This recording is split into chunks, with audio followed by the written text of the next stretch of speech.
left but the fire in my chest and the air that fills my lungs. I'll hold my tears and trade my years for a glimpse at kingdom come. On the other side of misery, there's a world we long to see. The strife we share will take us there to relief and sovereignty. Oh, by God, we'll have our home again. By God, we'll have our home. By blood or sweat, we'll get there yet. By God, we'll have our home. In our own towns, we're foreigners now. Our names are spat and cursed. The headline smack of another attack, not the last and not the worst. Oh, my fathers, they look down on me. I wonder what they feel to see their noble sons driven down beneath a coward's heel. Oh, my God, we'll have our home again. By God, we'll have our home. By blood or sweat, we'll get there yet. By God, we'll have our home. The road is dark, the way is lost. My eyes, they strain to see. I struggle forth to find a friend to light the way for me. Oh, brothers, can you hear my voice, or am I all alone? If there's no fire to guide my way, then I will start my own. Oh, my God, we'll have our home again. By God, we'll have our home. By blood or sweat, we'll get there yet. By God, we'll have our home. Oh, by God, we'll have our home again. By God, we'll have our home. By blood or sweat, we'll get there yet. By God, we'll have our home. By God, we will have our home indeed. And the reason I chose that song to open up this video is we are celebrating community and people coming together in the spirit of loving each other, loving our folk, loving our traditions, and loving and appreciating our land. And that's what we did this weekend. We loved nature. Now, normally for my Monday night stream, I'm not on cam, but this is a community stream to celebrate. I'm going to be on cam a while, and we have many people that came to my camping trip here. We're going to start bringing people on right now. But the point of this stream is to celebrate fellowship, brotherhood, community, and the wonderful things that bring us together. So, speaking of bringing people together, I'm going to be pulling everyone that's backstage on right now. We have my co-host 3 of 12 like usual. We have Reptile, bass guitarist, Red Hawk, and Dr. Prepper. We have a few more to come later. But thank you all for being here. How are you guys doing tonight? Wonderful. Thank you very much. Oh, we can finally hear Reptile. Wonderful. Yay! We got it sorted out. Yay. Fantastic. And I'm great, by the way. Bass guitarist is on his way to a deer stand, so he can't talk for long. Bass guitarist, thank you for being here with us tonight, brother. Thanks for having me. Can you hear me now? Oh, we hear you just fine. Oh, yeah, absolutely. Great. Yeah, I'm out here in the middle of the field. I was walking here. I don't have too long, but I would just like to say I had an awesome trip. I wish I could have made it the day before. I wish I could have spent more time on the range with you guys. My head was awesome. The food was awesome. It was a beautiful scenery, as it always is. It's a very serene and very uncharacteristically white air south in general. And because of that, it just feels like home. You know, it doesn't person from anywhere. You'll always feel home when you're there. So it's a great time. Yep. And so I would encourage you, if you could move things around and make some time next year, you should at least go. If not, go to the camping trip, because it's not that difficult difficult to camp, and you can sleep, and everything works out great. So it was a great time. And Reptile, I believe we had the honor of I had the honor of you having a face reveal for the first time on my channel, right? Hey, that was fantastic. No better place. We sure did have a great time. Dr. Prepper, he's a friend from California. Flew all the way in from California just to hang out with us based mountain folk and learn how to shoot some guns. What'd you think, Dr. Prepper? Did you have a good time? Yeah, absolutely. Red Hawk actually taught me how to shoot. So that was great. Shot about 5 different guns. And before that, I'd shot 0. So yeah, it was a great opportunity to learn. Yeah, we turned Dr. Prepper into a red-blooded American this weekend, so It was fantastic. Bass guitarist, since you have to go the first, is there anything you want to talk about or anything you want to celebrate in particular before you head out to get to your deer stand? Just all the same faces that I saw last time. It's great to connect with you guys, with new friends. I met some new people too and exchanged some numbers, and some people who are, out hunting and do stuff like I do. It was also great to meet people who are fans of mine. And other than that, yeah, I'm about to arrive at my destination. I'll catch the rest of the stream on repeat, and I guess I'll have to bid you guys have a great rest of the stream. Thank you, man. I really appreciate you coming to visit, and I look forward to visiting your beautiful property one day too. Maybe have a deer hunting escapade out there with you. I think it's going to happen one day, and I'll see you guys later. Thank you for having me on. You're welcome. Right. Have a lot of fun for the rest of us. Be well.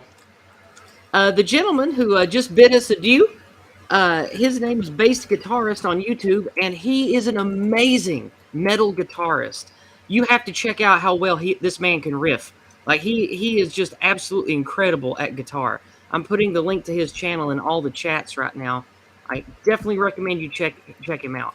He does live streams where he just practices different types of guitar riffs, and even just practicing, he's one of the best guitarists I've ever heard in my life. But he's amazing. So, Dr. Prepper, since this is mostly new to you and you were new to my meetups, what did you think of all of us gun nuts coming together and having like 3 or 4 times as many guns as people? Is that what you were expecting? Yeah, it's about what I was expecting. We had a couple more libertarian type guys there, who came very, very heavily loaded. So that was good to see. Yeah. I think they spent about 20 minutes just loading before we even started. So yeah, it was definitely a good, very quick crash course in learning how to shoot and just being exposed to that whole culture, because I'd never even been to a shooting range before that. So being from California, we don't see much of that out here. Yeah. Red Hawk, I admired his form and precision. I can definitely tell he's shot a lot of guns and knows what he's doing. You couldn't have had a better teacher out there. And our friend Iron Roots, who don't say his real name if you know it because he stays private, but Iron Roots is an instructor and oversees a shooting range, either sometimes or used to or something like that. I forget. But he was also instructing people on gun safety, shooting form, how to dial in your sights and scopes. He even had a spotter scope, and we helped people there, even that weren't with our group. There were some other people there, and since we're good folk and everybody got along and was cut from the same cloth, let's say, we were mighty white to each other, and he even helped a guy there scope or sight in his or tune in the scope on his hunting rifle, and that was a very good time. And I am not sleepy, by the way. It's all the fumes of the smoke all weekend long around the campfire and the grill. My voice and nose still needs a couple days to recover. Could have been the weather. No, not the weather. I love this kind of weather. That don't bother me too bad. Reptile even remarked that he's never seen somebody be comfortable in the cold like me before. It's unnatural. I don't even have a winter coat. So, one of the things I wanted to talk about tonight is the feeling of coming together with like-minded people. Me and Red Hawk remarked about this about 8 months ago, February, when we went to the Shieldings event. We remarked what a powerful feeling it was to be around people of good physiognomy, strong, mean character, have their shit together, good intellect, sharing values and ideals together. Just how emboldening and empowering that feels. Red Hawk, did you feel that this weekend too? Oh yeah, absolutely. It's important for, especially in a big country like ours, it's important for people to get together and make these trips and to make you feel like you're not alone in this fight. That there are like-minded people out there. That there are, fellow white positive people that are, willing to participate in this good fight. So it recharges your spiritual batteries. Definitely. 3 of 12. You were going to come. Does this inspire you to come next time? Absolutely. I mean, Because you only live a few hours north of here. It'd be pretty easy for you to come down here and hang out with us. yeah, I just my car was not ready for the trip. It's being repaired right now.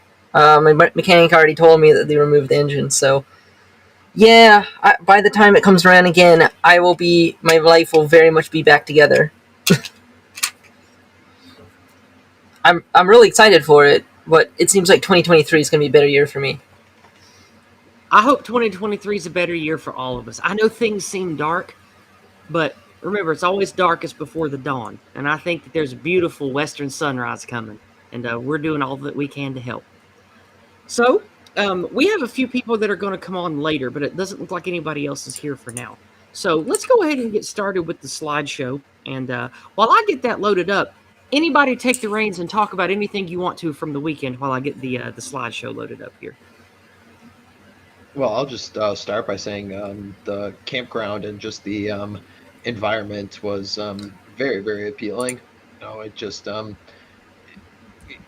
everyone needs to experience the vast, different biomes that we have in America. We're very, very blessed that we have, such a diversity of habitats. The lake and the forests that we were chilling at, in the October weather and everything was absolutely perfect. Couldn't have asked for anything nicer. We had no rain, no snow, none of that nonsense. It was just, sunshine and got a little chilly at night. But you know what? If you're an experienced camper, it was no issue for you. Yeah, it was quite the time. Let's see here if I can try to sort these here. There we go. This should get it. All right. Now, I think if I share this one window, I should be able to get everything loaded up at once so we can just cycle through them here. That should work. Let's try this. All right, good. Excelente. All right. Speaking of what Red Hawk just shared, or what he just said, the area that we're in is a beautiful deciduous forest, mostly deciduous trees, a few conifers, but mostly deciduous. And everybody came at the perfect time of year because what we had was the changing of the leaves moment. It's a very rare moment because you don't know exactly when in October it's going to happen each year. And let's see, there we go. We don't exactly know when it's going to happen each year, but we were blessed with a perfect time frame and perfect weather. So the first few slides are me walking around on my own, just getting a few pictures. Here's a good one of this is a good example of the tables that are available. This park is very well kept. It has excellent campsites, excellent tables. It is a very well manicured park for people to come visit. Here's just more trees. This was a beautiful shot that I picked up. Now we get to the water. Now, nobody say the name of the lake we were on. I don't want it to be publicly known exactly where we went. But the lake is massive. It is one of the massive lakes around eastern Tennessee. And the reason that it has such a noticeable shoreline is around this time of year, many times of year, in fact, they do this. They drain the lake for hydroelectric power because Tennessee is silly with TVA. That's Tennessee Valley Authority. So we have tons of hydroelectric dams. So this time of year, they drain off a lot of the water from the late summer rainy season to make a lot of hydroelectric power. Normally, you don't see this kind of, quote, beach around the lake here. This is just what shows up whenever they're running the generators at the dams. Have any of you ever been? I know Red Hawk has because he's from the Great Lakes area. But have any of the rest of you ever been to a lake this pretty before? It was absolutely pristine. That was a majestic landscape, and as beautiful as these pictures are, they really don't do the environment justice. It was breathtaking. And the water was so clear, we could even see fish from the shore. Wow, that's really impressive. Even Shenandoah River State Park isn't this good. It's really beautiful out here. Let's move to the next picture here. This is a good example of just how big this lake is. What you're seeing here is maybe only about a 20th of how large this lake is. It covers the camp is only on a pair of little peninsulas, and the lake is in a big state park, and there are 5 different campgrounds at different places around this massive lake. And to get to this particular park, you have to go over a bridge that has iron struts on it.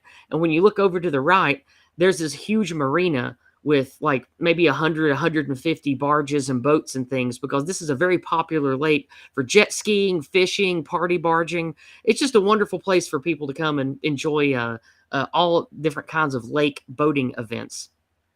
Red Hawk, have you ever been on like a fishing barge or just going out on the lake with people that have speedboats and jet skis and stuff? You ever done any of that? Oh yeah, tons of it. As he has mentioned, from Great Lakes region. So I grew up on the massive, they might as well be shallow seas for our European friends. The Great Lakes of northern United States. So I spent plenty of time out there on fishing boats, charters, jet skis, whatever. So yeah, absolutely. I love the water. Me too. I like doing all different kinds of boating and fishing and lake and river stuff. But this trip is focused on just camping and fellowship. I didn't even think to tell people to bring fishing kit, but you are allowed to fish here. In the future, if any of you guys want a dedicated fishing trip, we could put that together. It just never occurred to me. But fishing could be fun, a fun thing for us to do together. Yeah, I'd be down for something like that. That'd be real cool. Here's another really beautiful shot I got from the other side of that little peninsula I was on, or that little not peninsula, that little cape I was on there. This is another just absolutely breathtaking shot here. I love the way the mountains reflect in the water. It's so pretty. Now, up in the Great Lakes area, Red Hawk, I know a lot of times of the year it's very cold, but is there warm times where you can go out and get in the water and enjoy jet skiing and stuff without getting too cold in the water up there? It depends on which Great Lake you're swimming in. The furthest north one, Lake Superior, really you can only hop in it maybe 3 weeks out of the year without freezing to death, and that's mid-September. Is pretty much the only time. The rest of the Great Lakes you could probably get away with. Early July into late September is the best time. Any of the rest of you here ever done any jet skiing, boating, anything like that?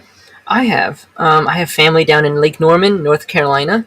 They have a place on a lake that's very similar to this, and we go out on their boat, and it's just an amazing time. Probably a little bit warmer there though, but beautiful all the same. Dr. Prepper, being a California man, I know that there's plenty of water out there. You guys ever go to the ocean or go to any of the rivers or lakes there and do stuff? Oh yeah, my family would go to Lake Tahoe, which is quite the drive from where we are, but 4 hours or so. Okay. At least once a year when I was growing up. I also have been water skiing a few times, which is a lot of fun. I'm going to go ahead and turn my camera off, and we'll go ahead and maximize these pictures so people can see them better. There we go. Yeah, Lake Tahoe's beautiful, Dr. Prepper. Tons of fun out there.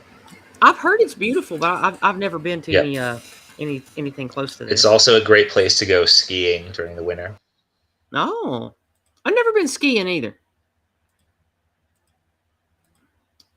I don't think we have any decent skiing in my area. I know that across the border to North Carolina, I think they do some skiing near Asheville, I think. But I've only been to hang out and socialize. I've never actually gone skiing at any type of cabin resort and such. I don't think there's enough slopes to do skiing over in Pigeon Forge, Gatlinburg, but I know they have a lot of winter lodges you can go and enjoy cabins up there. Let's go ahead and move on to the next slide then. This is a pretty shot that I got. You can see closer up the shoreline and the trees across the way. And my image viewer crashed. Wonderful. Don't know why that happened. No. All right. Let's start this over again here. Oh, Microsoft. Oh, I think it's because, okay, I know what it's trying to do. It's trying to load up the videos in the same folder. So what I'm going to do is I'm just going to move my video clips out of the folder. So I'm going to drag and boop. Because I have all my videos that I put together for my for the upload that I made this morning. I had them all in the same folder, so I bet you that is what's causing the problem. So we're just going to move those up out of the way. Then that shouldn't be an issue as we cycle through the pictures here. Doing some fun live editing. I know everybody fucking loves that for streamers. Yay. We're going to have to get you to use Infant View or something. Better, non-default image viewer. I don't use a default image viewer. I do use InfraView. Oh, really? Yes. Damn, that's not good. No, why is that bad? I thought you said InfraView was good. No, I really thought that it would have just handled it, but that's a shame. Okay, I have it queued up again. It should be all right.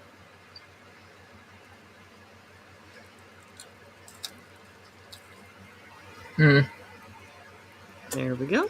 And if it'll maximize, there we go. I don't know why it's being slow. Anyway, now we move away from the shoreline, and this is to one of the many nature paths that walks around the shore of the park.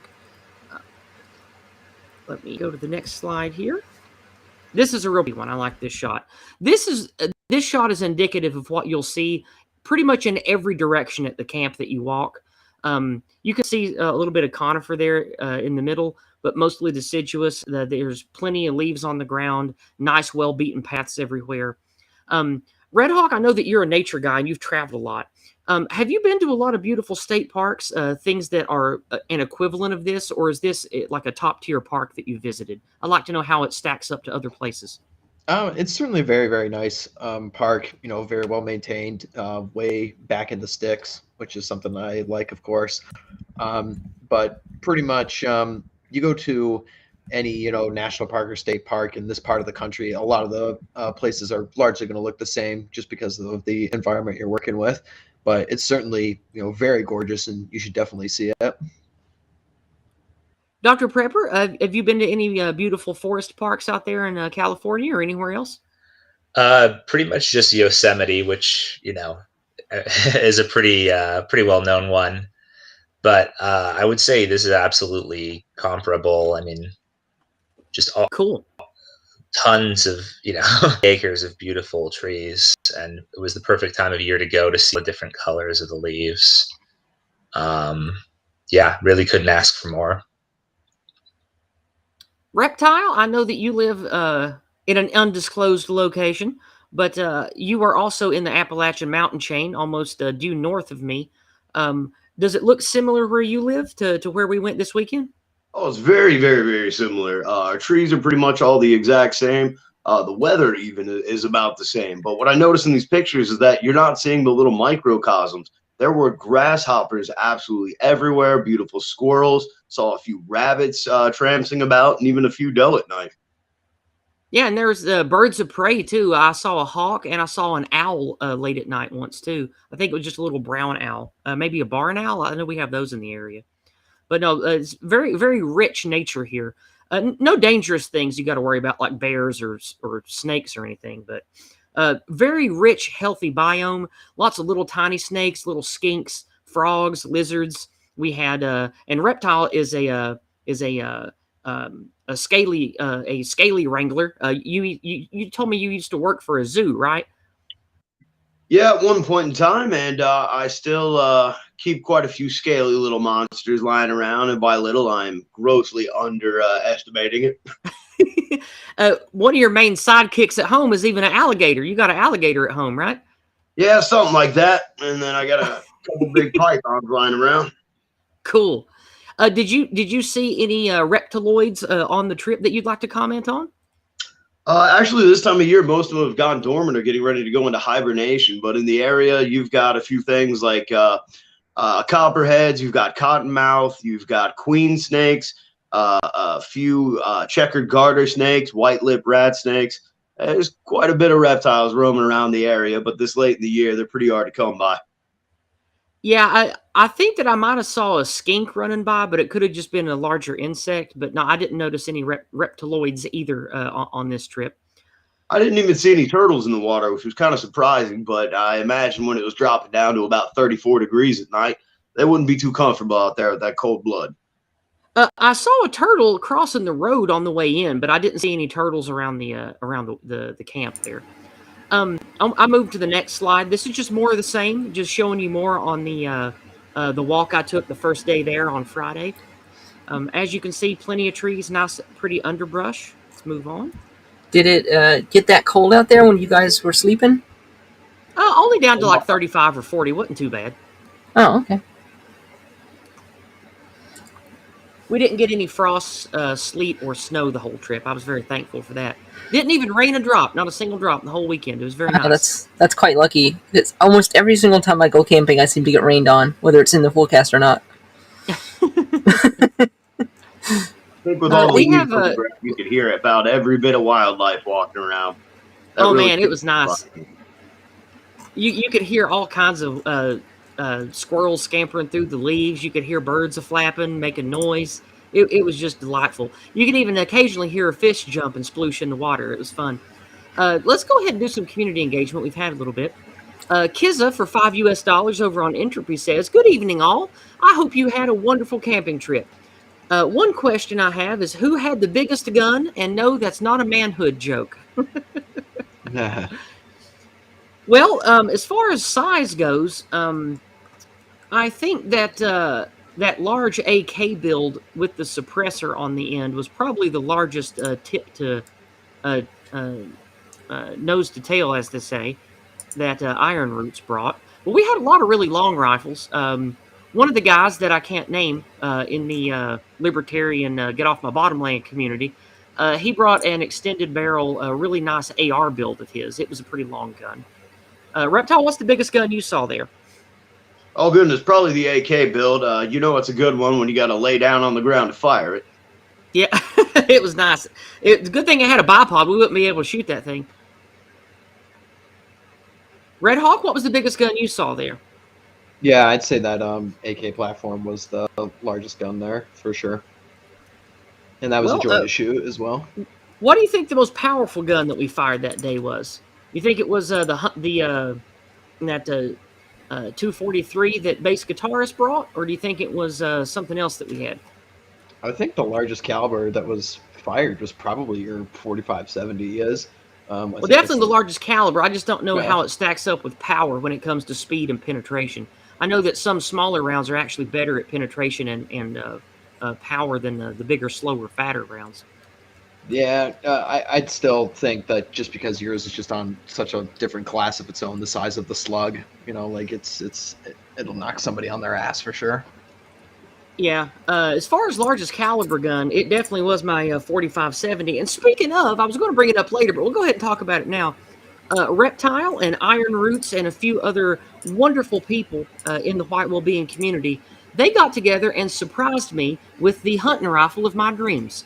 I have always wanted a 4570 bush gun. Not only do I love cowboy guns and the old-timey look of lever actions, but I love the 4570 caliber. It's in my opinion, it's just the coolest of man against nature rounds.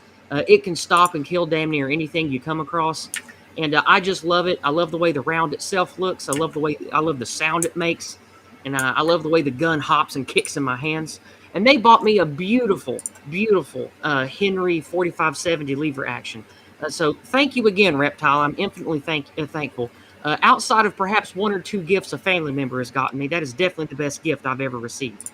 Well, you are most welcome and deserving. Thank you so much. Ardent Party asked if we were open carry, and yes, this is an open carry state, and even in the state park, guns are welcome.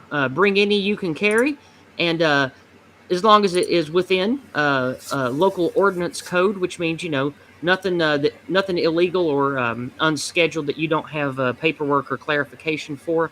But nobody brought anything illegal. It was all just responsible American guns, and out of all like 45 or 50 guns we had there, nothing was illegal or illegally modified, because the people that come to my trips are responsible and I vet them. So nothing illegal going on there. You're quite a bit beyond open carry. You're actually constitutional carry. Oh yeah, we're a constitutional carry here in Tennessee. Is quite good, quite good. And someone brings up stopping power in the chat there. Yeah, I favor 45 for both pistol and rifle rounds. I like 45 for pistol rounds for self-defense and home defense, because I like a big, slow-moving slug that transfers a huge amount of power to a target. Because if somebody's trying to hurt me or my family, I don't necessarily want to kill them. I just want to stop them from hurting me and my family. And big, fat, slow-moving slugs are definitely good for stopping an assailant. So I do like the 45 ACP hollow points for man stoppers. What do you guys favor for man stoppers for pistol rounds? The 45 is great for stopping power. My personal preference just is 9mm hollow points, just simply because I can carry more rounds in the magazine. So as far as I'm concerned, the more rounds I can put down range, the better. And also, just the gun is easier to carry and easier to conceal. Just because it's a smaller platform. But yeah, smaller, easier to aim, a lot less recoil as 9mm rounds.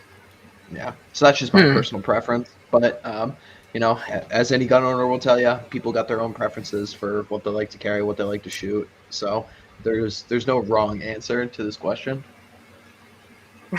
Kingdom of Inland in chat says 9mm kills the body, but a 45 kills the soul. I have to admit, funny. I've never heard that before. That's funny. I'm not a gun nut myself, so I have to admit I need a little bit of advice. I was thinking of getting an M1911. Is that a good idea? Bad idea? I love the 1911. That's great. I thought it would be fantastic because 45 high reliability, easy to procure. I don't know, and I can use that hollow point with it. Yeah, you can get a hollow point round for pretty much any caliber. Well, 1911 is 45 ACP. That's exactly what I was talking about.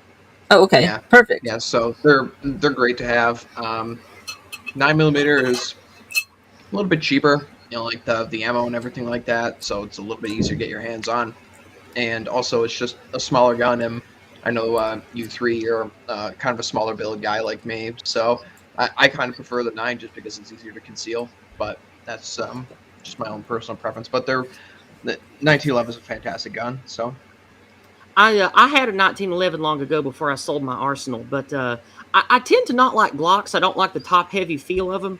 But one of the best shooting 45 ACPs I ever had was my old Glock 21, and that thing was accurate as the devil, and it didn't weigh much, and it was just a great performing 45 ACP. Probably, as far as performance, better than any other 45 ACP pistol I've ever shot. It was a really good gun. The next slide here is more of the same. This is the pathway going back to the campground here. And, we just had more community engagement come through on Cash App over here. Jason Kuna, No White Guilt himself. Glad that you're in the chat today, brother. He sends, thank you. It's a great donation. $25 US. Thank you so much, friend. He says, everything is beautiful and the guests are wonderful. Thank you so much, friend. I'm glad you're having a good time.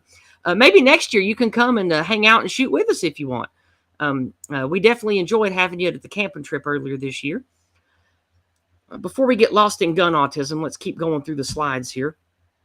Here's a beautiful shot that I caught, that I was able to capture. The way that the sun came through the trees and illuminated this spot just really spoke to me. I can imagine a little frog or a little chipmunk sitting on that log.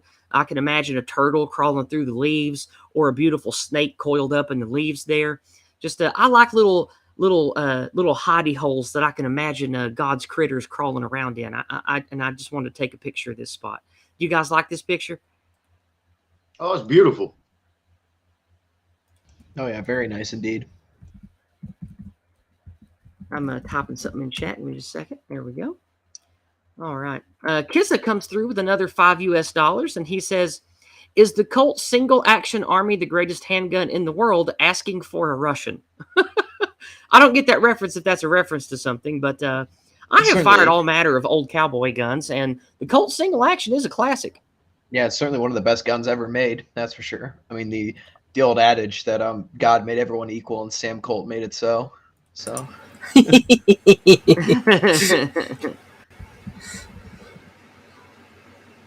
All right, let me make sure I'm not leaving anybody out over on PayPal or anything, since we've had quite a bit of community engagement.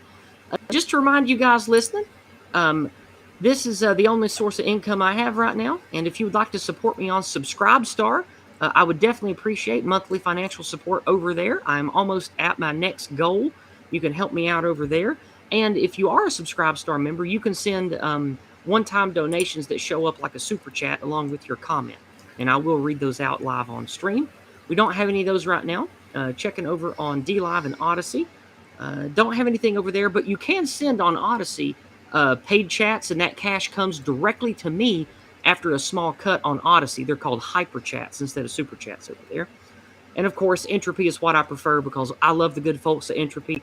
They help fight the free speech war, and as far as everything else like gun rights and family and folk, they are absolutely ideologically aligned with us in the Go Free community. So they are good people, and I definitely recommend supporting them. All right, let's see if we have anything else in the YouTube chat. Since this is a community stream, I am checking the YouTube chat to see what we got. Roy Herbert reminding everyone to use ear protection because he unfortunately has a high-frequency hearing loss in his ear due to not using ear protection for shooting when he was younger. Yes, everyone used eye and ear protection the whole time. We were all very, very responsible with our gun safety. Didn't have anything close to an accident the whole time. Everybody was spot on with firearm safety and responsibility. And that probably is due to me very carefully vetting who I allow to come to my events. I don't like screw-ups and people who are loosey-goosey with safety being around. So definitely was a safe event. All right, let's go ahead and move on then. Okay. Here's another beautiful shot. This shot is actually the reverse shot of the one that we saw just last time, capturing the beautiful sun trickling in through the trees. I took this picture because I used to like to paint landscapes. That's the kind of artwork I started with in the 90s. And this reminds me of the Bob Ross type of stuff I used to paint when I was younger. You used to paint Bob Ross when you were younger? That's really cool. Yeah, I still have a bunch of my watercolor paintings laying around. I can show them to you sometime. I'd love that. Oh, go ahead. Sorry. Yeah, I'd love that.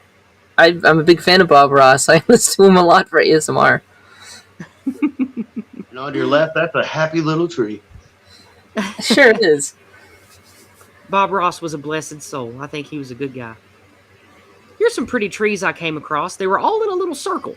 And for you entomologists out there that studied the tree creature, maybe you could tell me what kind of trees these are. They're tall and straight. I know poplars are like that sometimes, but I ain't a treeologist, so I can't tell you exactly. But I just thought it was interesting seeing a whole bunch of trees growing in a tight little circle like that. I thought that was interesting. Might be a sign of good soil. Could be. Don't know. Maybe somebody planted them on purpose. Maybe it was a forest fairies, and that's a little fairy circle of trees. Art Acrobats comes through with a $2 donation on Cash App. Thank you, friend. I appreciate that. He says, hello from Crappy Pornia, because he lives out in California, too. You ever heard it called Crappy Pornia, Dr. Prepper? Uh-oh, did we lose him? Oh, no. Stepped off. Oh, he stepped out for a second? Oh, okay. All right. Let's go ahead and move on here. Next, this is the path near camp. I thought it was pretty with the way the sunlight came through and showed all the beautiful greenery. most of the year it is all green like this. You don't have leaf change outside of about 3 weeks in October and early November here. Let's keep moving. Here we go. This is a pretty shady spot. This is on the other side of that cape I was shooting pictures at. And I just thought this was absolutely beautiful. Like if I was some forest hag and had to make my little hideout somewhere, this might be a place where I come to catch fish. Just a nice little cozy spot that I found to take a picture. You guys like this one? I do. I really like this one. Oh yeah, that's great. Nice little shady place next to the shore where you could probably set up a camp or a table and have a nice little lunch.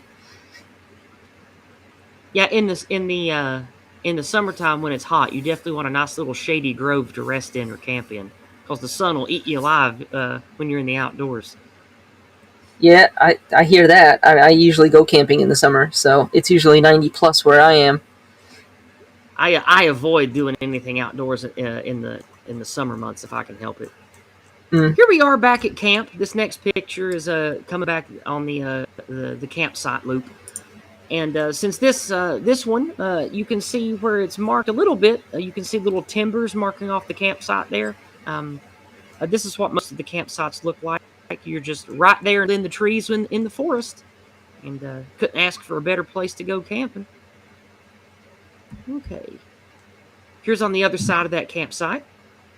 Looking at it through the woods like you were a deer or something, having a looky-loo at the campers.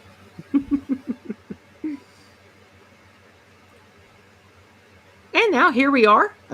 This is our first campfire of the evening. We have a person across the way I can't name.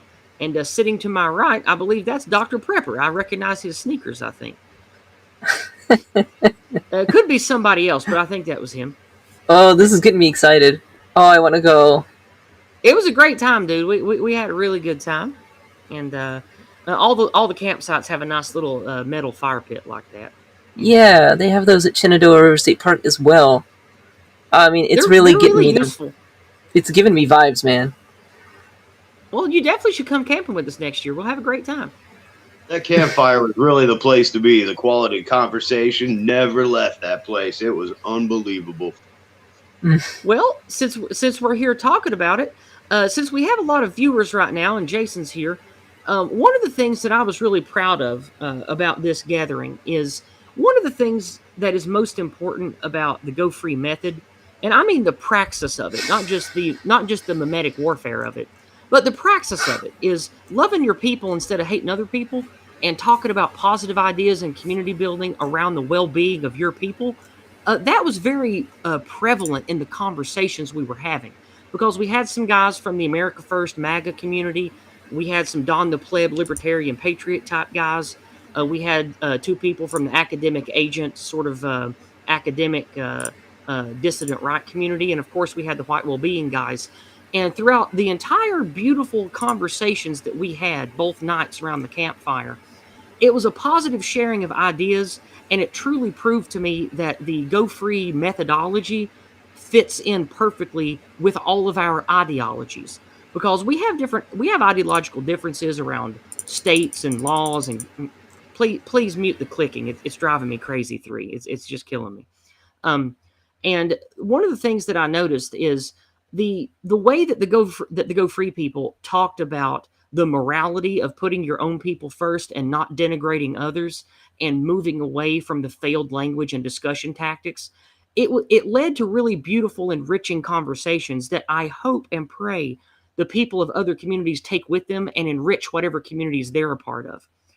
Red Hawk, I know that you aren't a Go Free guy yourself, but did you see that happening in the conversations we had too, or is that just a me thing? No, it's very true. Even though like there were friendly disagreements and everything was held in good faith from everyone who was around the campfire. Nothing got crazy out of hand or anything like that. We were all there to enjoy each other. Yeah, and I think we all did, because we only had one time when somebody thought somebody said something cross and got a little upset, but that only lasted like 10 seconds and it was over. Mostly the discussions and disagreements led to fruitful conversations through healthy disagreement instead of the ugly kind. It was a very good series of conversations that we all had. Reptile, I know that you're part of the white well-being community like me. What did you feel about the conversations we had? Shine some light on perhaps some growth that you felt others have, or some things that you remember from the great conversations. Well, the one thing that I noticed were a lot of folks that were there from your previous picnic event. And, starting a few of those folks weren't going free at the time, but now you can definitely see it. And it seems like Go Free really is the lens that is informing every one of the conversations, keeping us all within our story, within our framework. We're focused on our well-being, the victimization of our people, rather than other groups of men. I seem to be living up to that moniker that Nullis and Donald Kent gave me of Yiz the Unifier. It's a pretty apt title. I think I'm going to wear it. I'll wear it with pride. You certainly are. Dr. Prepper? Dr. Prepper said something to me that I wanted him to elaborate on here. Being from what he calls his shit-libbed family, they are... welcome back, Dr. Prepper. I'm just about to talk about you. He just got back. One of the things that Dr. Prepper has said to me was he is around a lot of very blue-pilled, shit-lib type people, especially in his family, that are heavily entrenched in the rhetoric of the anti-white narrative. And one of the things he said to me that he appreciated about the Go Free method is it's far less of conversational landmines than trying to use the failed method and the failed tactic of approach. Dr. Prepper, do you want to elaborate any on that while you're here?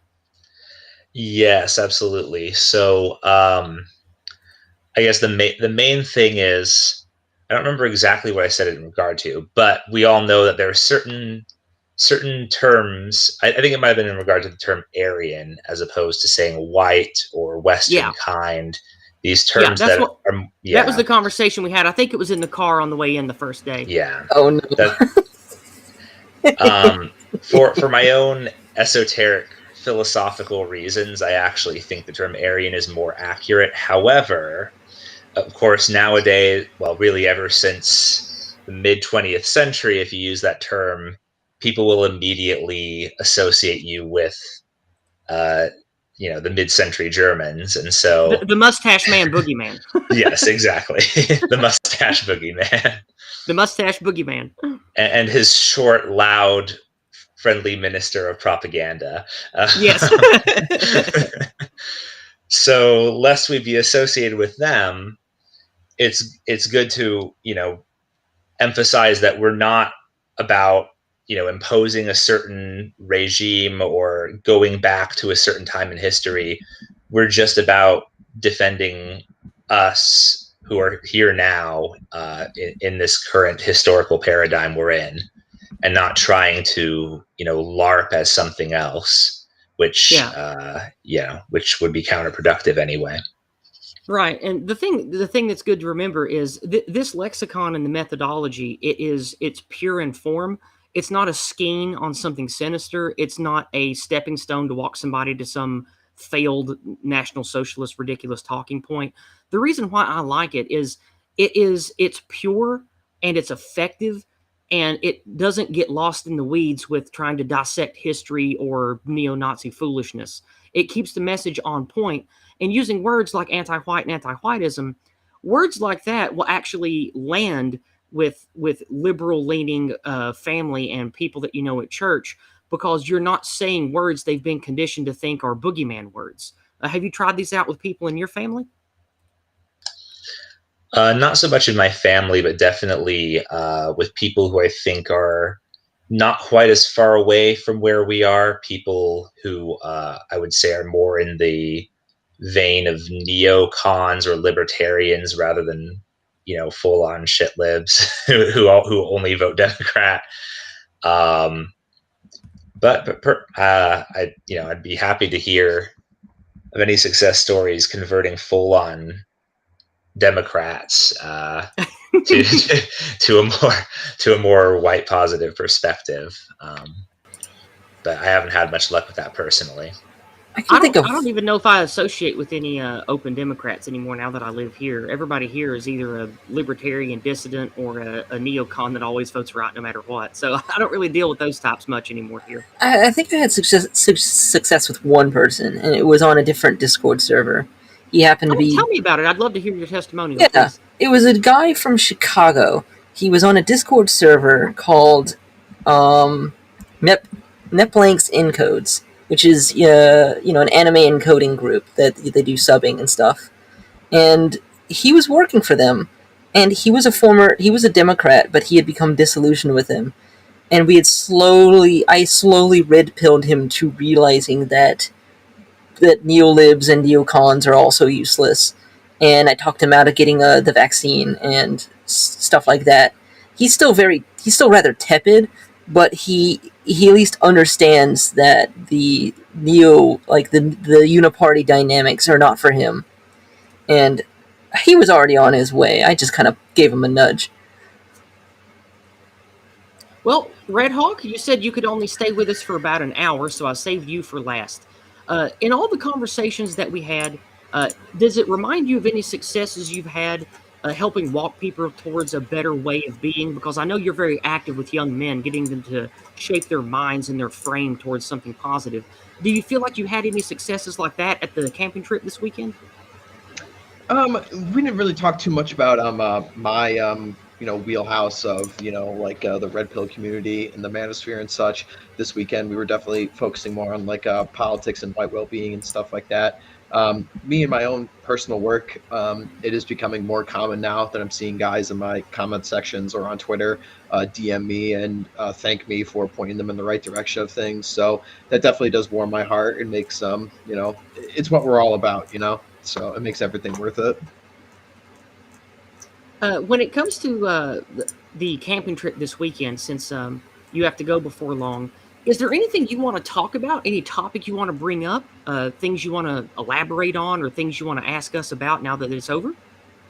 I think just what I'll say to sum everything up is that I just think it's really important for people to go and meet your friends and like-minded people and everything like this, and also just enjoy your time out in the woods and everything. I think it's really easy for people in this community or any online community for that matter to just get stuck to your computer or to your screen or what have you.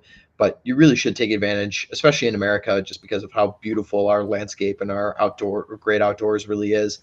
Just definitely take advantage of it. And we had examples like Dr. Prepper here earlier who weren't, professional outdoorsmen or professional shooters in any regard, but they still completely enjoyed it. They learned some skills. Hopefully they will continue to use them in the future and hone them. But yeah, that's what it's all about. So definitely come to these future meetups or set one up in your local area. You won't regret it. Absolutely. So, since Red Hawk's going to bounce out of here shortly, I do have one community engagement that I think he could comment on. Let's do this one. Kizza for $5 says, speaking of red pill, anyone here know a guy called Rich Cooper on YouTube? Is Rich Cooper a red pill manosphere guy that you know? Yeah, he's a he kind of broke off from the main sphere. He's kind of doing his own stuff now, but his book, The Unplugged Alpha, is a pretty good book. So yeah, he does good work for sure. Even though if I don't directly associate with him, I don't think he's a bad dude by any means. Cool. Well, does anybody have any questions for Red Hawk, either in the community or here on the panel before he heads out of here? I'll give you guys a few moments to type out any questions you have for him or send in any super chats for him or paid chats. Let's see. Let's check the chat here real quick, and I'm going to scroll up and see if anybody asks you anything in the YouTube chat here before. Okay, while she's checking, I'm going to ask a question.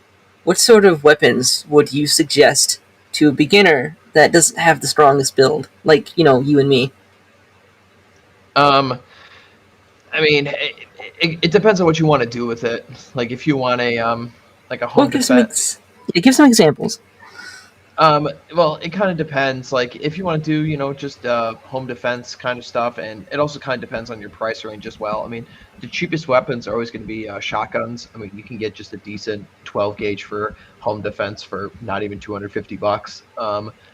So that's a easy place to start. A typical, 9mm, you can get like a Smith & Wesson M&P shield and 9mm, and that's a basic starting pistol, and you can get those for around like $300 or $400 as well. Those are totally fine. I'm always partial to any carbine or AR-15 platform, and those you can get all over the with. You can go anywhere between $700 to several $1,000s, depending on what you want to do with it. But those are some kinds of the things to get started with. And then if you want to get something into like a bolt action rifle for hunting purposes, look at, pretty much anything that Savage makes, like Savage Axis, and you can get one of those for like $500 as well. So those are some of the kinds of things to start with. If you're just a fully grown adult, no recoil on any gun is really going to destroy you if you just know what you're doing. If you just know how to, keep the gun tight into your shoulder. It might be a little bit of a pain in the ass to shoot all day, but it's really not anything that's going to knock you on your ass. So you should be okay for the most part. And I'll chime in a little bit of wisdom there. If you're not used to shooting a lot and you want to get into the hobby, buy you a cheap, and by cheap I mean less than $200, target shooting rifle. It's a cheap ceramic stock, decent barrel.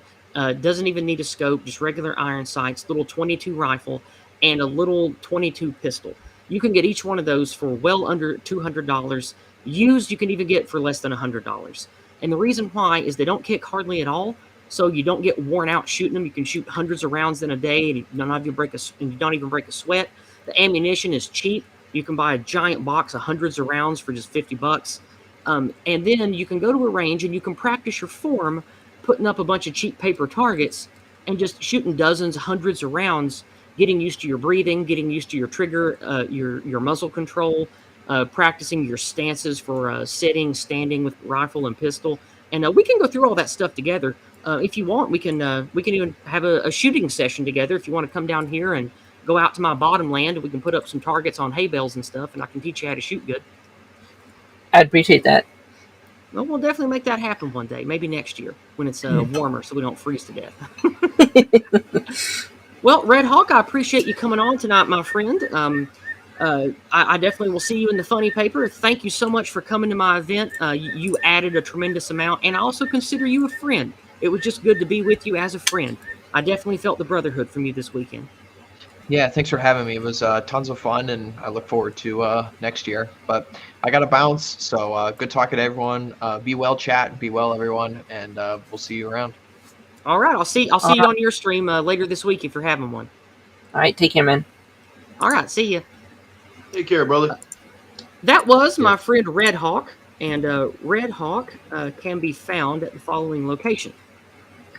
Primarily, he writes on Substack, but you can get both his Substack and his YouTube link from his Twitter account, and I'm putting that in the chat right now. And on Thursdays, he has a stream on YouTube called The Man's Hour, where he talks about based man stuff. They talk about guns and how to get women and how to attract a wife and how to be a good father. And he has on people that are veterans, people that are 40, 50 years old that have big families. He has on young men who have a lot of skill at how to navigate the dangers of today's dating for young men. And they talk about all kinds of stuff from fitness to guns. And I definitely recommend if you care about that kind of stuff or you're a young man wanting to improve yourself, give Red Hawk a follow. He definitely cares a lot about what he does. And he has a lot of wise things to read on his Substack. So we have one more community engagement, and we'll start moving on to other pictures. We have Piers Taylor here for 10 Australian dollary-doos, koala dollars. Thank you, Piers. He says, glad you all had such a good time. What a lovely part of the world. Well, thank you. It is a most lovely part of the world, and maybe you could even come up here and visit us one time. Okay, we see we got Deck Monkey with us, but he's not talking much because he is busy cooking dinner. But he does agree with me that 22s kick so little that you could have a full auto one in one hand and draw pictures of it and draw pictures on a target. Yeah, it doesn't kick hardly at all. Yeah. That was a lot of fun down at the range. I felt bad for the table next to us because we sure were raining some brass in that direction. We certainly were. I kind of felt bad that we had the table on the left because we were just showering people in brass the whole day. Oh, it was a fun time. Next here, we got a picture of the campground in the evening. Pretty evening sun coming through. And Hmm. here's everybody setting up camp. This is us setting up camp the first evening. I got a few pictures here. Here's a nice one taken from a distance of several of our guys setting up tents and whatnot across the way. Man, Here's a picture right beside of our camp. Go ahead, 3. Go ahead. I hear that. I hear that sleeping in a hammock is better than sleeping in an air mattress. Anybody have any experience?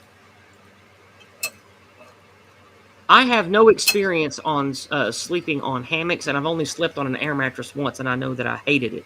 That doesn't mean there aren't good ones. I just didn't like it. I like sleeping on the ground.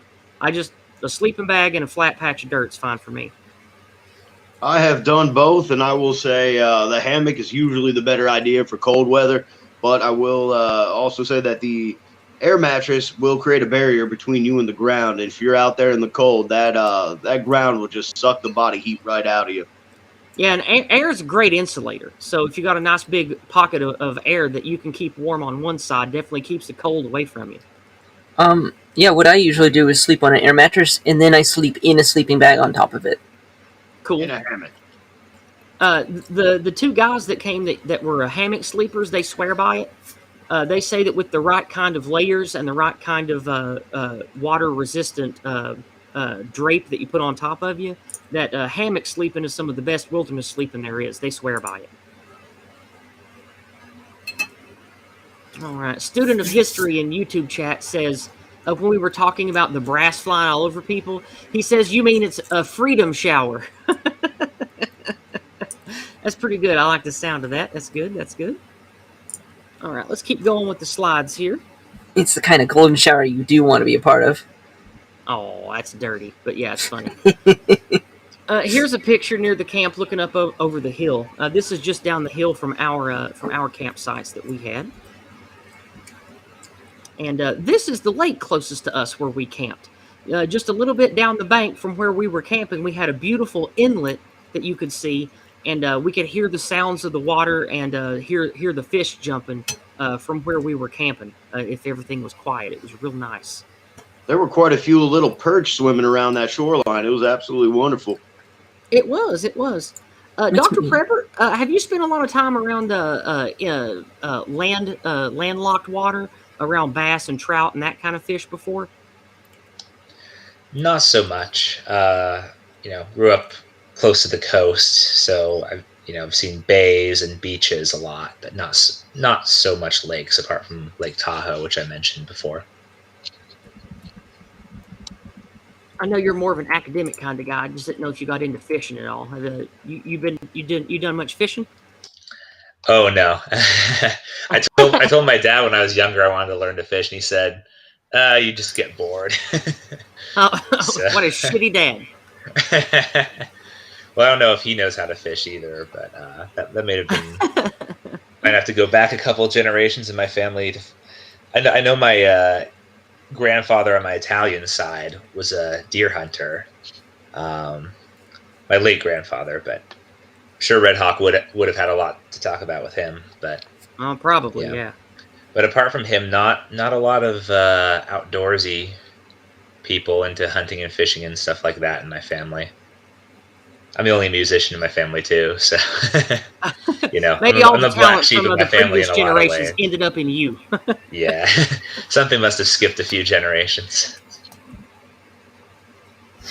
This next picture is a little ways off from our campsite, the other way from the campsite, away from the shoreline I just showed you. And I like this picture because it's a little clearing and it has a log there.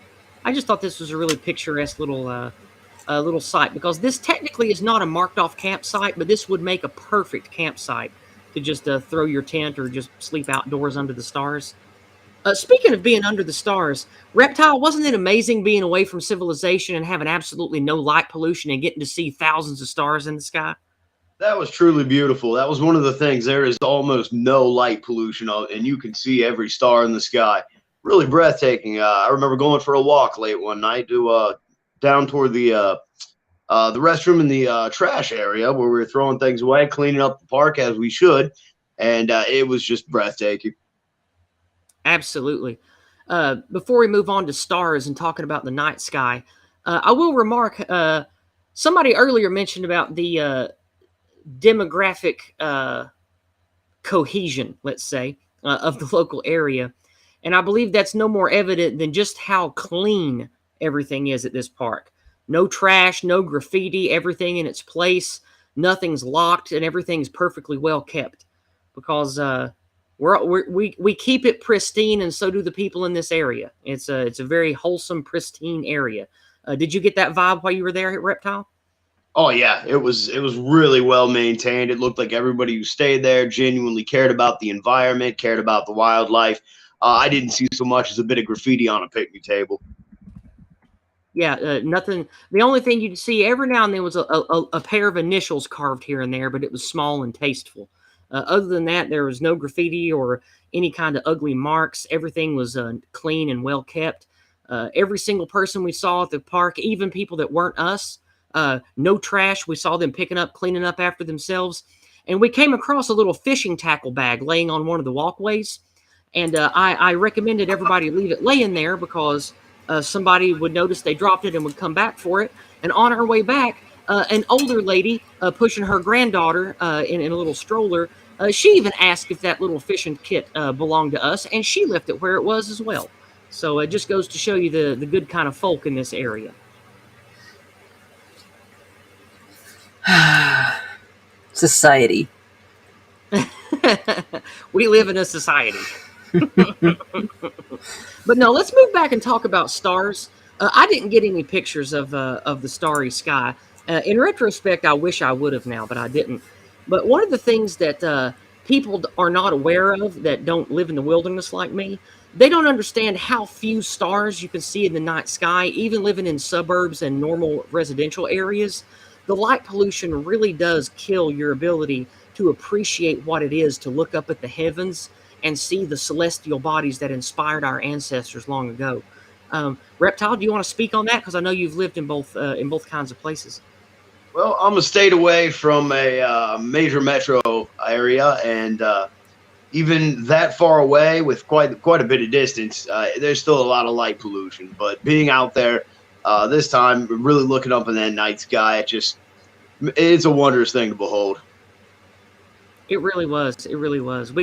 I got to point out 3 or 4 constellations that I recognized at once, and it was just glorious getting to see all those stars.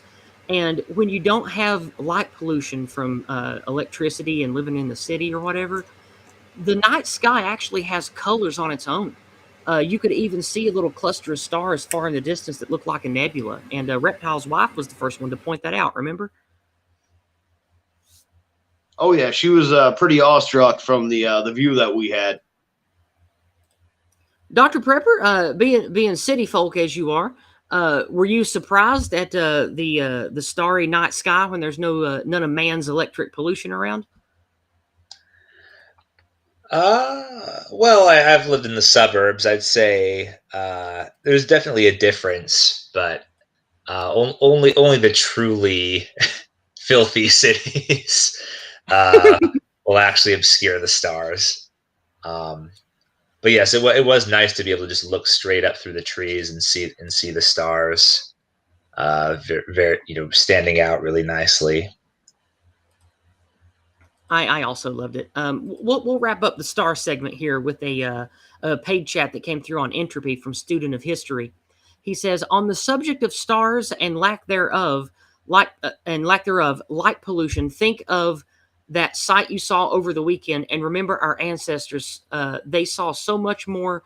I'm sorry, this has no punctuation. I'm having to insert it myself. Such a beautiful thought to see the Milky Way in its full splendor. If you have the chance, go and see it. Yeah, definitely. The Milky Way is full of beautiful things that we can see. And in case you didn't know, the relation that we have to the stars changes a lot. All throughout the year, you'll see different patterns, different constellations in the stars, different colors, the way that certain things blink and glitter. So anytime you can get a chance to go see stars, make sure to do it at different times of year so you can see different things. All right. And I appreciate your donation. Thank you. Thank you, friend. All right. Let's go ahead and check the other sites while I'm doing this. We'll refresh PayPal and the others. Anything about the nighttime that you guys want to comment on before we move on to something else? Good. I'll take that as a no then. All right, we'll go ahead and move on since there hasn't been any other community engagement. All right, here's another. This is right across from that spot we just talked about where you can see the log in the other one. Looks like they cut down a dead tree or something here. And I forgot to check YouTube chat because this is a community stream. Let me go scroll up and check community chat here. Let's see.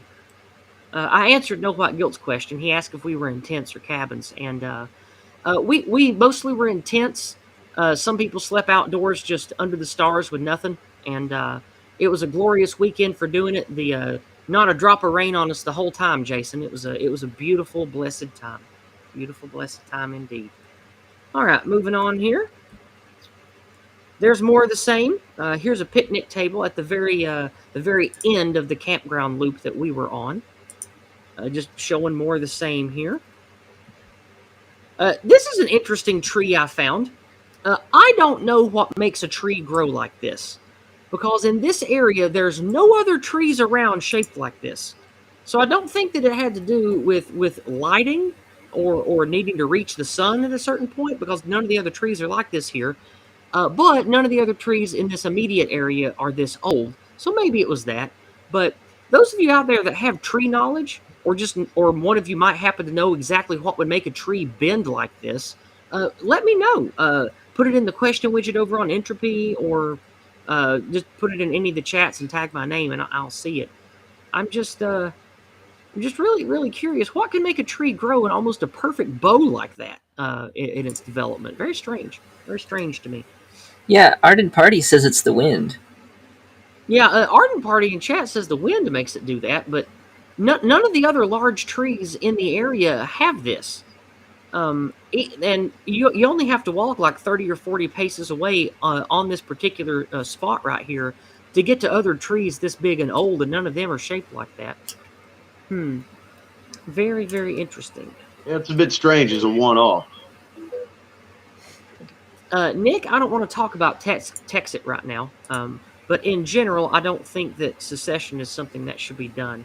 I think that we should focus with the steam we have behind us to try to do our changes through the modicum that exists before we resort to that. But I do believe that if it doesn't work in the near future, we are going to have to resort to that kind of talk. But let's not get into that this session. Let's do that on a different stream. Student of History says, tree trunks are often curved as a result of external factors, including catastrophic events, the availability of light, and soil creep. When trees with curved trunks...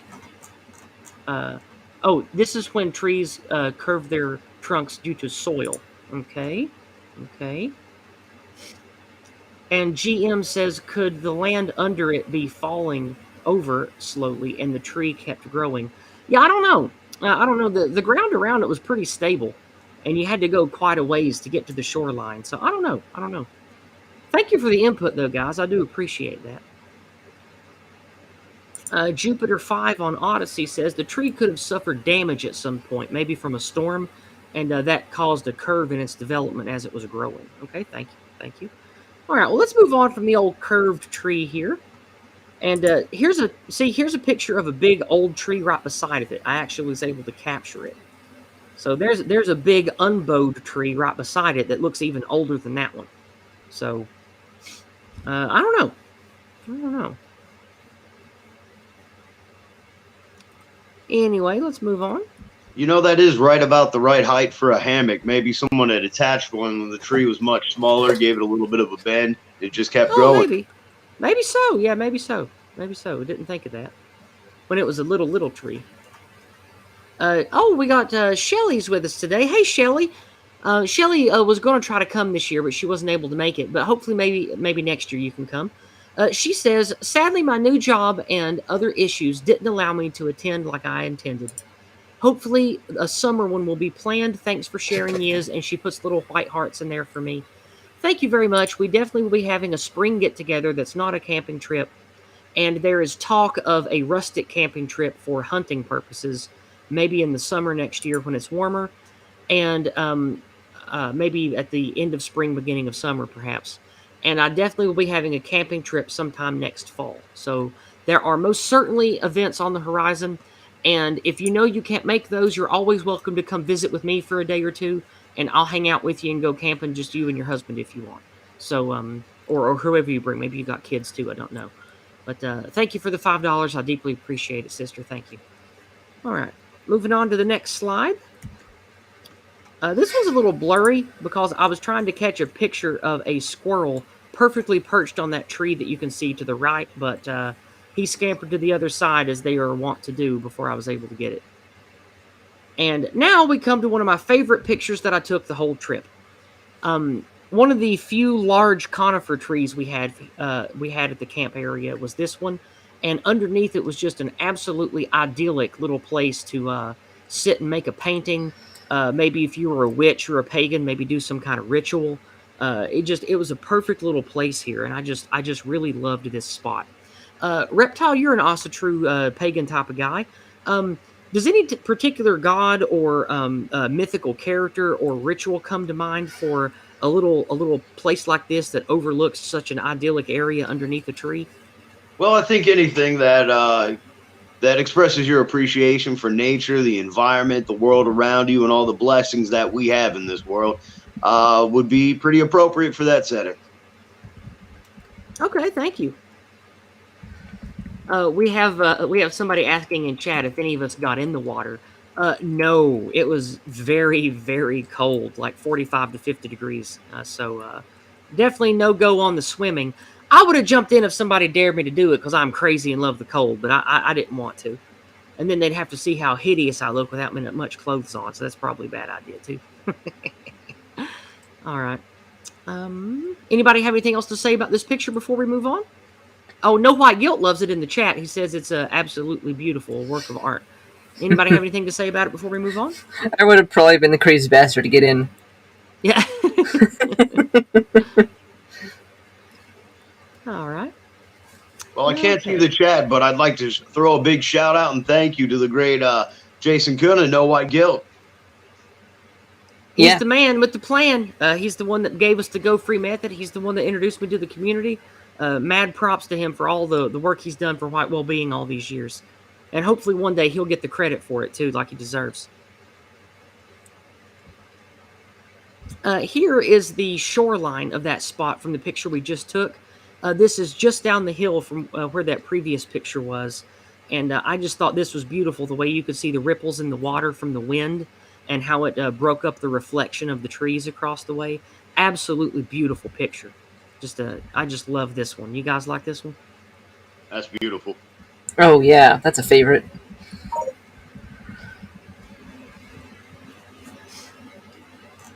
I'm checking entropy. Let's see. Deca Monkey said he's crazy and would have got in with us too.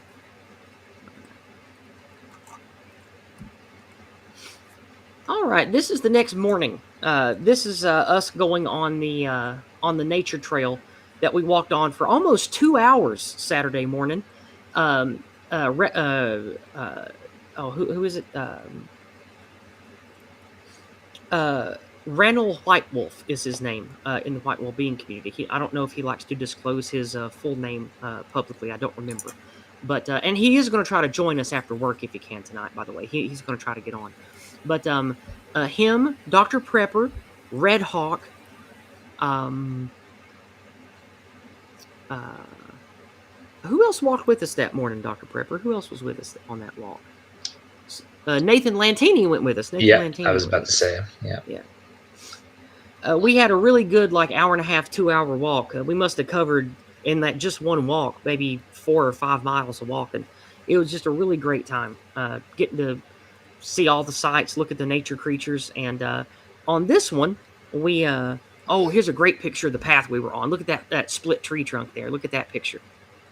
To me, that says Lord of the Rings. I feel like some men from Rohan and some hobbits walked in this exact spot before. What do you think, Dr. Prepper?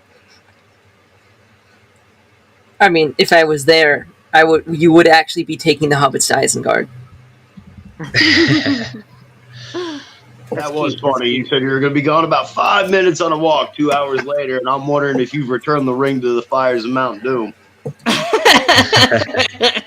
Yeah, we got caught up in nature and we're having a blessed time, and we just decided to keep walking instead of heading back.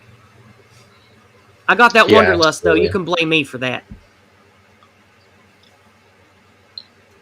Go ahead, Dr. P. Oh yeah, I guess just to add to that, this was the walk where we looked in the lake and saw some fish too. I Water was happen that to have some pristine. pictures of that coming up. Oh, okay, didn't mean to spoil it. Oh, no, you didn't. That's fine. No, we already mentioned we saw fish in the water earlier. Let's go ahead and move on. This is the water that we're talking about. About a 30 or 40-minute walk to the other side of the campground from where we were at. This is where I took that beautiful lake picture earlier, before the most of the campers got there. So the next coming slides are a bunch of pictures of where we got to see fish. And even from this far away, like 50 or 60 feet away, you can still see clearly the rocks in the water, and you can see the bottom of the lake like 10 or 20 feet from shore. It's very crystal clear, natural lake water here. Very beautiful, very pristine. Jason Kuna, you're with us. You love the word pristine. Do you like me applying that word to crystal clear natural water? I think that's a good word for clear natural water like this, don't you? Let's move on to the next slide here. I should probably say There this we while go. I still can, but today is October 24th, and you woke up in Rivendell at 10 a.m.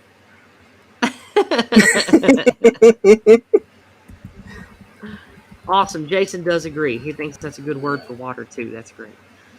All right, let's move to our next slide here for this beautiful, beautiful site.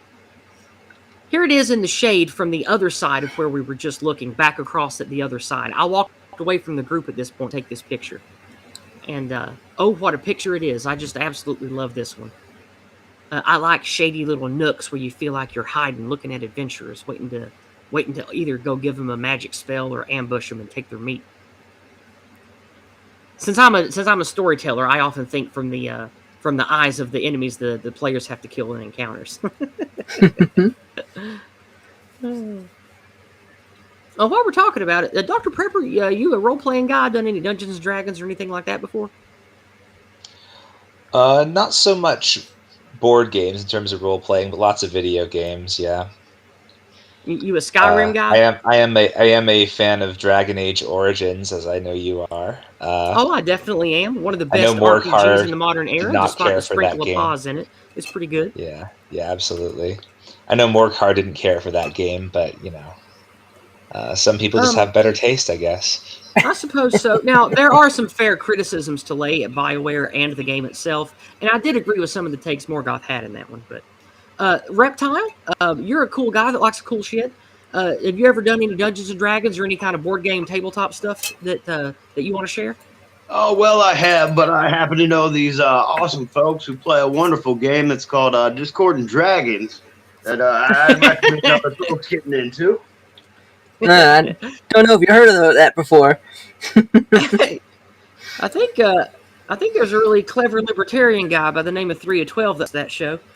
I wonder where he is. All right, let's move on now. Let's move on.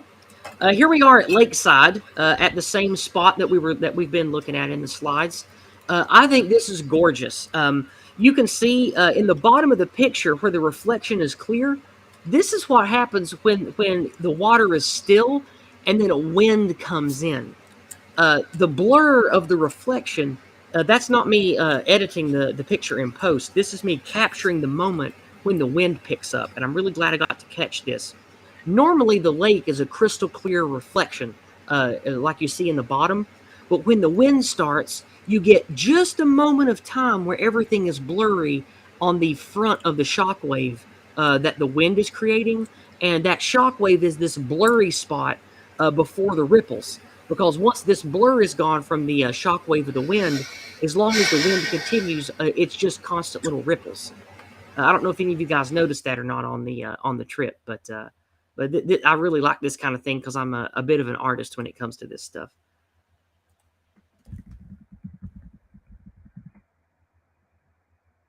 All right, and we'll move on then. Here we go. Here's another one. I zoomed the camera about 3 or 4 times to get a good shot of the mountains across the way there. That's not quite an island, but it almost is that we're looking at right there, and it's opposite the lake from the campground we were at. That's a different campground over there, a different state campground. That ridge line is gorgeous. Isn't it pretty? I can just imagine a happy family of black bears boobling and a-koobling at each other while they're playing in the woods over there. And imagine beautiful white-tailed deer and an old buck with a huge rack that nobody's been able to find. Like I imagine all kinds of beautiful things when I look at that mountain ridge over there. You can't really tell how high it is until you're driving around those mountains and ridges, and it is really something looking over one of those cliff sides, and it's about a 150-foot drop. Yeah, it's pretty big. We didn't drive far enough, but if you drive about another 50 miles down towards the Blue Ridge Parkway from where we are, they have a lot of beautiful overlooks where you can look in one way and see the beautiful hills of Tennessee, and then look the other way and you see miles and miles of the beautiful mountains of North Carolina. And it sure is beautiful going to the different lookouts on the Blue Ridge Parkway. Highly recommend. Highly recommend. Especially for people that just like road trips and don't want to camp. Take an afternoon and go to North Carolina and drive the Blue Ridge Parkway, and man, you'll see some of the most beautiful sights you've ever seen. It was a little too cold, but I can't imagine how beautiful that'd be, seeing the fog rolling through that right in the fall, rolling over the leaves, rays of light beaming in through the cracks in the tree branches. That must be wonderful.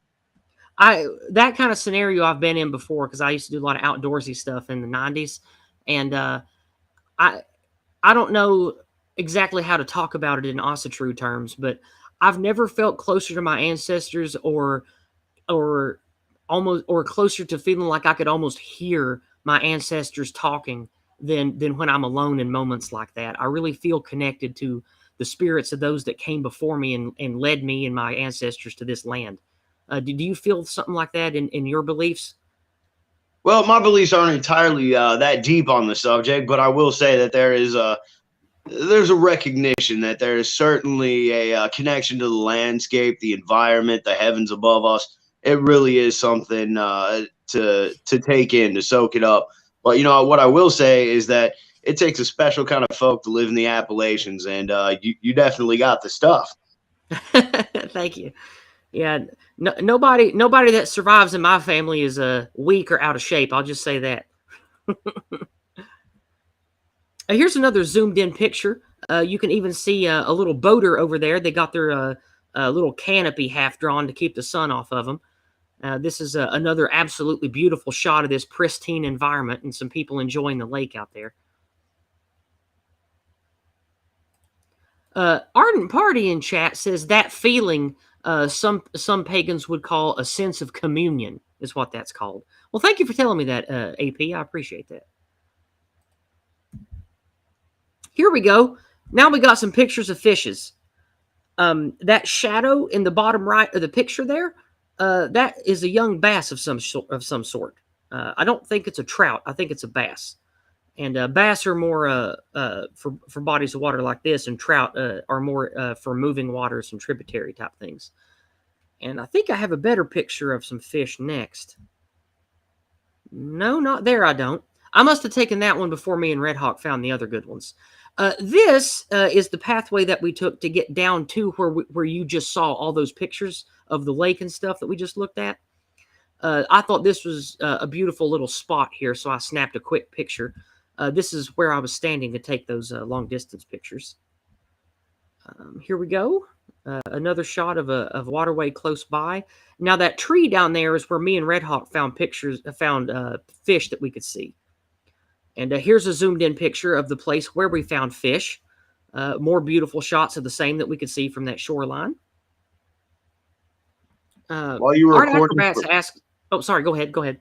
While you were recording the video for Saturday's morning walk down by the water, there were quite a few fish that were visible from my angle of the bank. I don't know if you can catch them in the video, but they were certainly there. I think there were perch, maybe a few bluegill passing by. Really neat. That's cool. I remember you mentioning that off camera. Art Acrobats in the chat asks about land in this area. Roy Herbert, this is in rural Appalachia, on one of the many lakes here close to the North Carolina border. I'm not going to say more publicly because I don't want to give away the spot I go to, because I want to be able to keep using it and it be safe. But it's in that general region. There's a couple 100 miles of places like this in that area.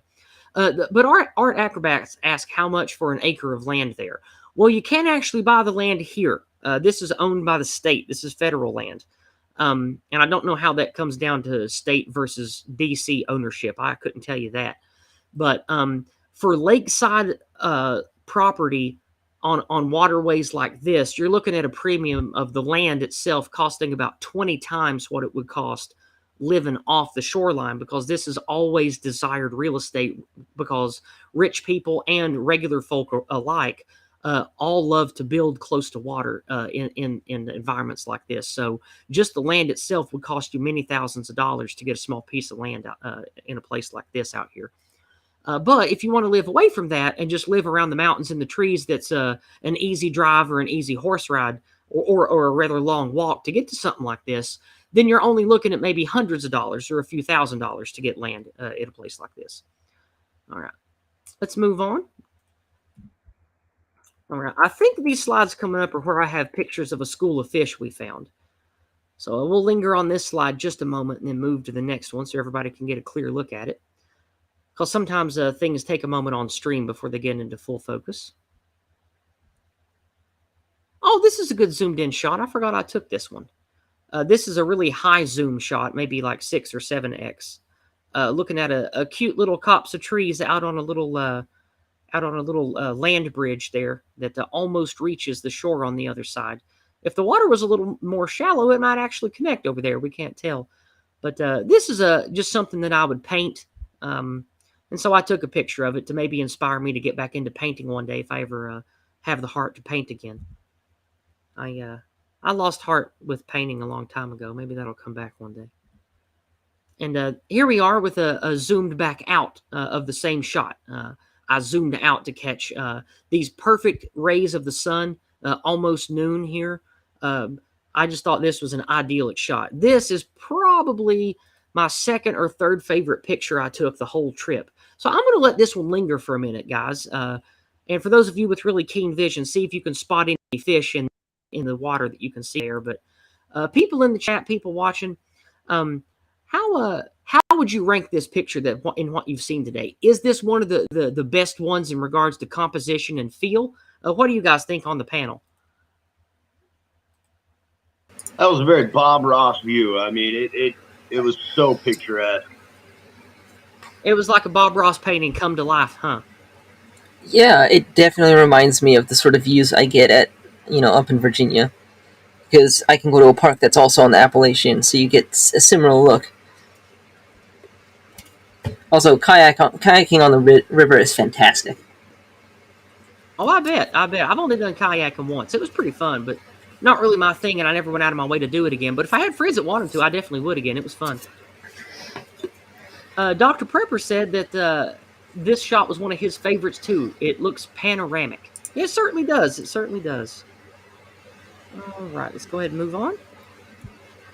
Here we go. I knew I had a good fish picture. Down in the lower part of the screen, you can see a couple little fishes. Over under the branches, you can see 2 or 3 more little fishes. The long knife-like shadows that you can see, they're young fish, so they're translucent. So unless you've got an eye for spotting young fish, you might miss them and think they were just a piece of flotsam. All right. Oh wow, I can't tell them. Oh wow. See, once you get it, once you know what to look for, you can see quite a few of them. There's 6 or 7 on here.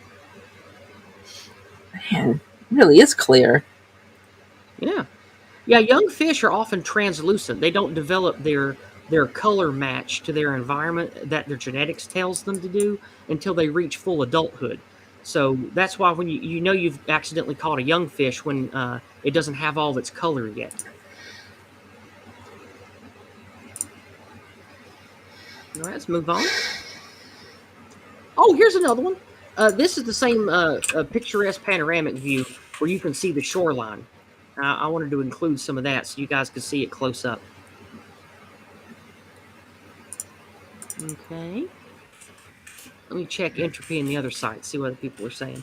Deck Monkey over on entropy says different effects on water, different types of banks, etc. Range of the background. Even some God rays. Yeah, he's talking about the beautiful pictures that we have here. All right. Okay. Next up, this was us. We kept walking until we got to the other park. This is no longer the park we were using. Those little signs over there designate that's a different park. So we didn't go over there because I'm sure that legally we were allowed to, but it was about time for us to go back. So here's a pretty water shot of that one. You can just barely see a maple leaf hanging through the top there.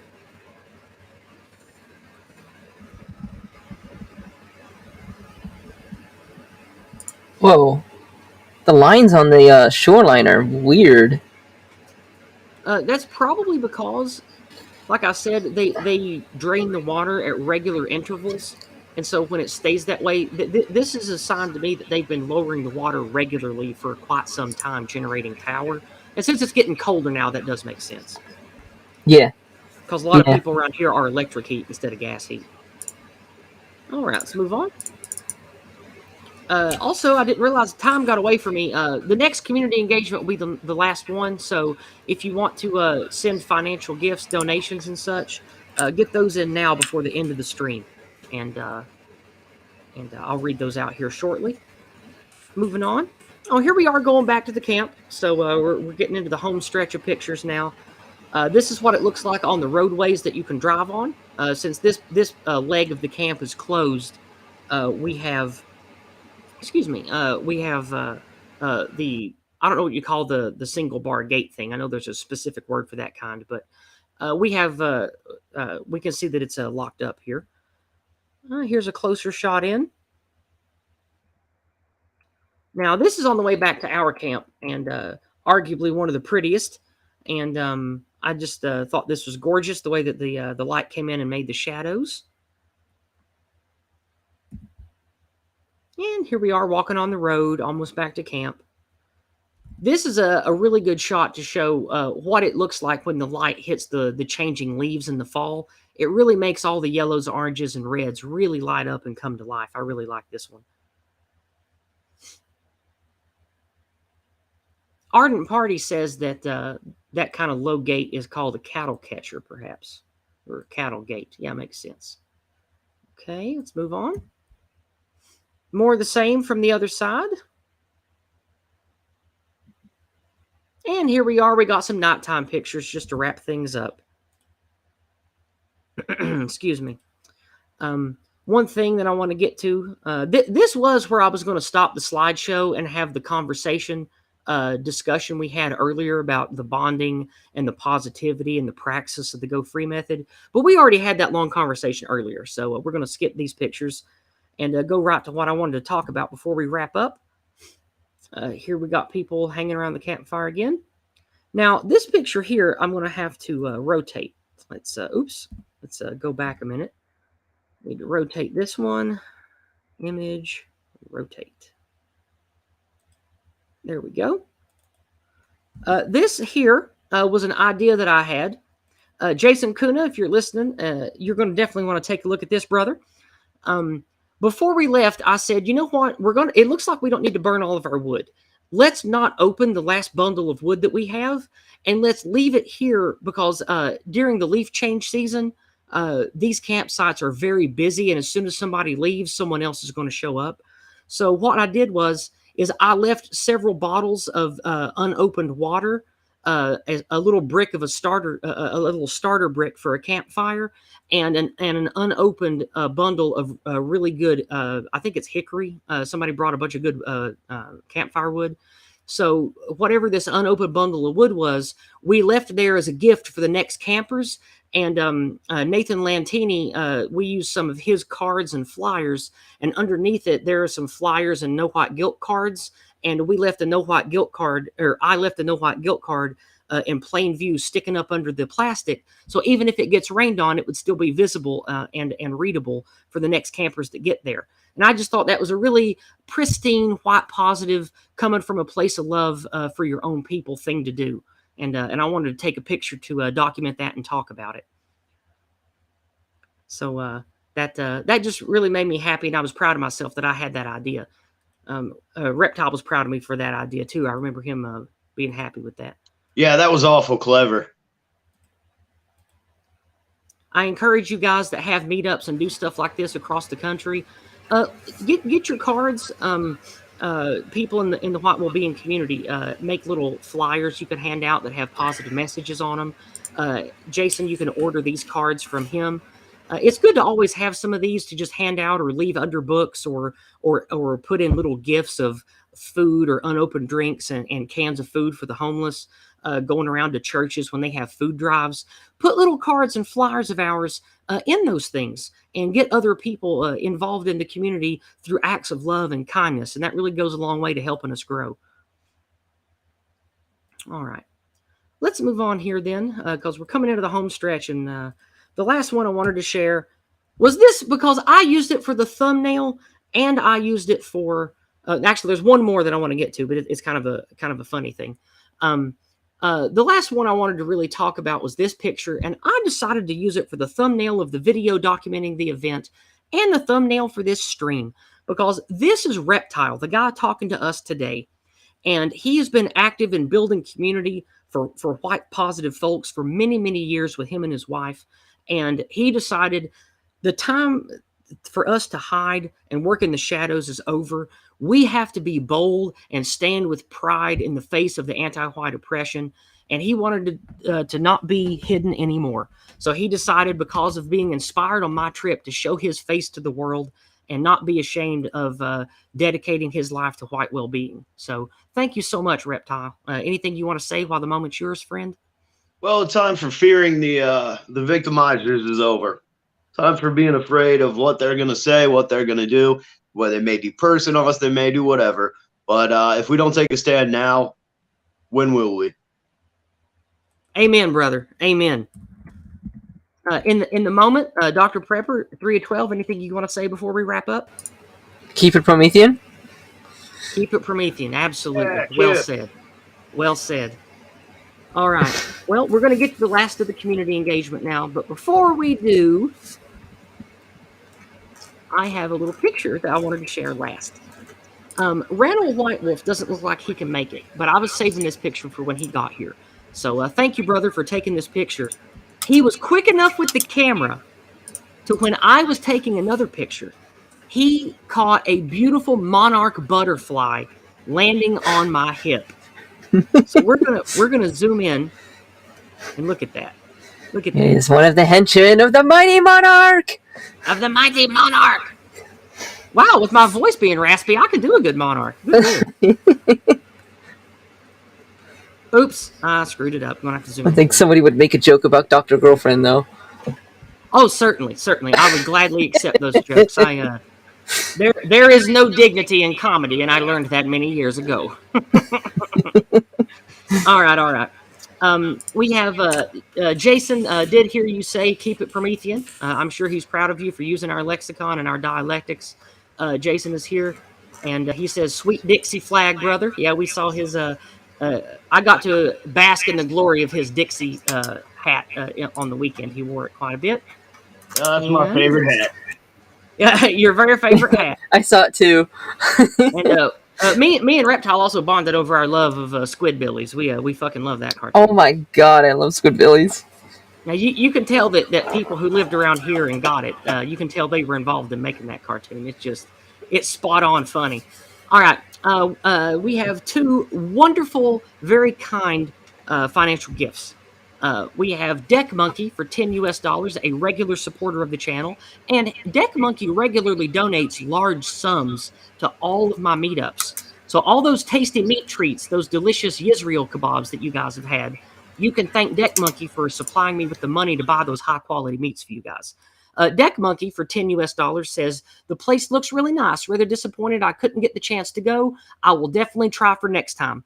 Well, Deck Monkey, I can't wait to have you, and I can't wait to feed you because your money has let me feed delicious meat treats to so many people. I look forward to getting to treat you to some yourself, friend. Can And the attest, last, Jizz is a fantastic cook. oh, well, thank you very much. I've been honing my cooking skills for many, many years, and the men in my life have always loved me for my exquisite ability to speak to a man through his stomach, and that's how I've been a great man pleaser in my life, is through my Based? cooking. Yes, very based, based and trad-pilled, as they say. But, well, we'll go ahead and move back to well, hold on a minute. I gotta pop out. There we go. We're going to go ahead and move back then to that wonderful picture of me and Reptile while we wrap up the stream. And the last thing that we're going to do is read a. Oh, there's actually no message. It just says folk tithe. No White Guilt Clips, a legend in the white well-being community. He is the one that confronted Jeff Deal and got that video evidence of supposedly right-wing politicians not giving a crap about white people as a group and being terrified to even talk about whites and not give us the dignity of identity. He did a great job capturing that and making it go viral. And I can't thank him enough.